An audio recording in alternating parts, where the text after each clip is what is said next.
Am späten Vormittag des nächsten Tages verlassen wir Foz do Iguaçu in nordöstlicher Richtung mit Zielsetzung Rio de Janeiro. Mit etwas Sorge beobachten wir den sich anbahnenden Wetterwechsel und die Wolkenfront, die sich über den Küstengebieten zusammengebraut hat. Mit dem Eintauchen in die dicke Wolkenschicht geht somit leider auch das perfekte Wetter, das wir in den vergangenen Tagen genießen konnten, verloren. Die Landung in Rio de Janeiro erfolgt auf dem Flughafen Galeão, der auf einer Insel im Norden des Stadtzentrums liegt. Von hier aus sind noch gut 17 Kilometer per Taxi zurückzulegen, um das in der Nähe des Stadtzentrums gelegene Pier Mauá zu erreichen, wo unser schwimmendes Hotel für die folgende Umrundung Südamerikas bereits vor Anker liegt. Das Schiff Marina der amerikanischen Reederei Oceania gehört mit einer Kapazität von gut 1000 Passagieren zu den eher kleineren Kreuzfahrtschiffen und setzt Maßstäbe in puncto Komfort und Service.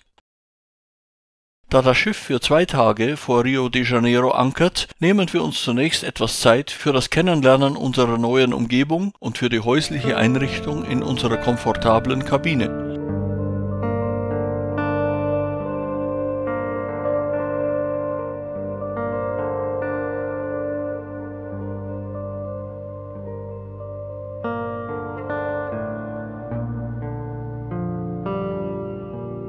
Danach zieht es uns trotz des inzwischen einsetzenden Dauerregens nochmals aus dem Schiff hinaus, nämlich um das ganz in der Nähe des Piers befindliche Kloster São Bento mit seiner höchst sehenswerten Kirche zu besuchen.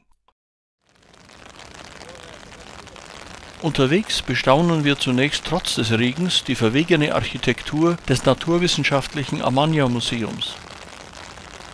Wenig später erreichen wir die aus dem 17. Jahrhundert stammende Kirche des Klosters São Bento, welche völlig zu Recht wegen ihrer opulenten vergoldeten Schnitzereien im Inneren auf der Liste des UNESCO-Weltkulturerbes steht.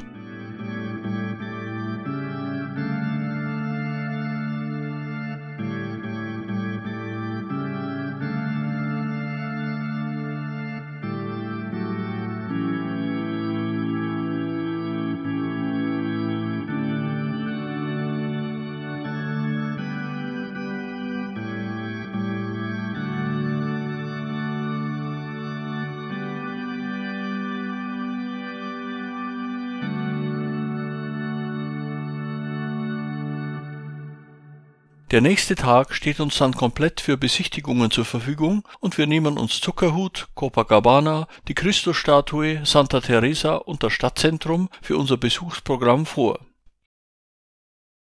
Gottlob ist der Regen des Vortages zum Stillstand gekommen und wir machen uns trotz der starken Bewölkung frohgemut per Taxi auf den Weg in Richtung Zuckerhut.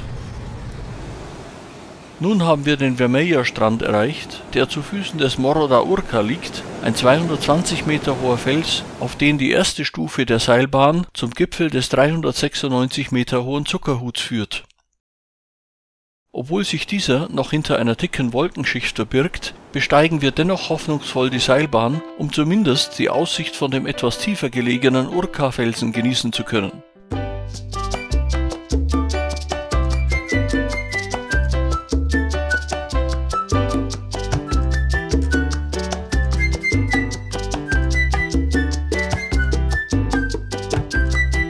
Von der Mittelstation der Seilbahn aus, dem Gipfel des Urca-Felsens, genießt man tatsächlich eine schöne Aussicht auf den Stadtteil Botafogo mit dem gleichnamigen Strand.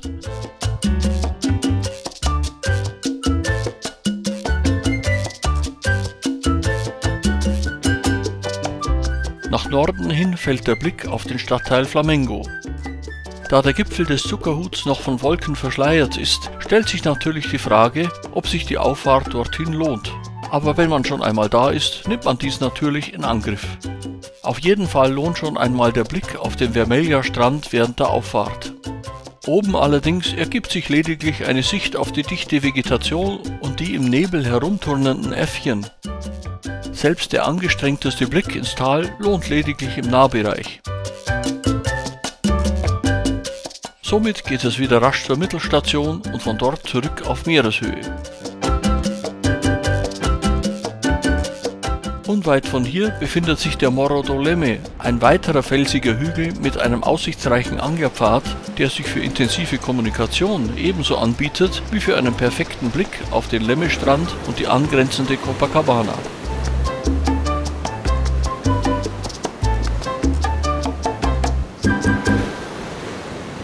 Corcovado und Christusstatue im Hintergrund sind ebenso noch von Wolken eingehüllt, was uns jedoch nicht davon abhält, den Weg dorthin in Angriff zu nehmen, weil auch tiefer gelegene Aussichtspunkte einen Besuch lohnen. Da vom 710 Meter hohen Corcovado und seiner berühmten Statue immer noch absolut nichts zu sehen ist, begnügen wir uns mit dem 300 Meter tiefer gelegenen Aussichtspunkt Dona Marta, der laut vielen Reiseführern die eigentlich bessere Sicht auf die Stadt bietet.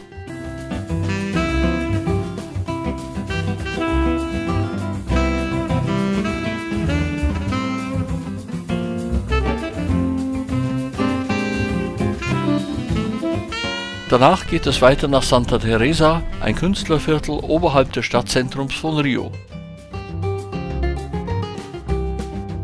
Bevor die Hippies und Künstler das Viertel seit den 50er Jahren für sich entdeckten, residierten hier vor allem die Kaffeebarone.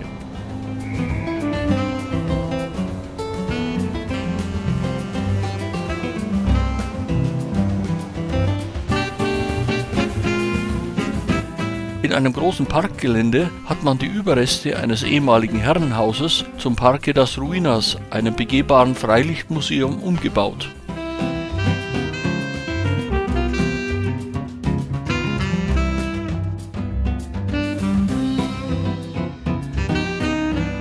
Von der Terrasse aus genießt man einen schönen Blick auf das Stadtzentrum, das wir uns als nächstes Ziel unserer Rundfahrt vorgenommen haben.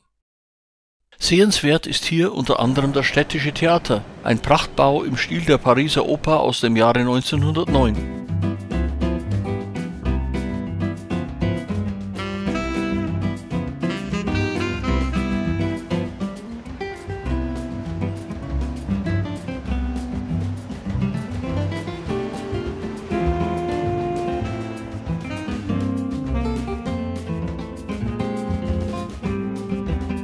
Schräg gegenüber befindet sich die brasilianische Nationalbibliothek, die auch ohne Leseabsichten unbedingt einen Besuch wert ist.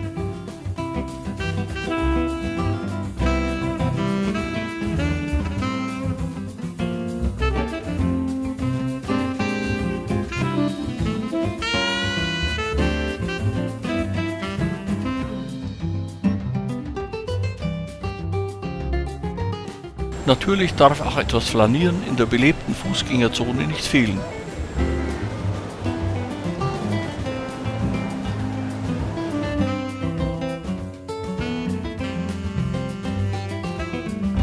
Bemerkenswert ist das Café Colombo, das sich vor allem wegen seiner prächtigen Einrichtung im Stile eines Wiener Kaffeehauses großer Beliebtheit erfreut.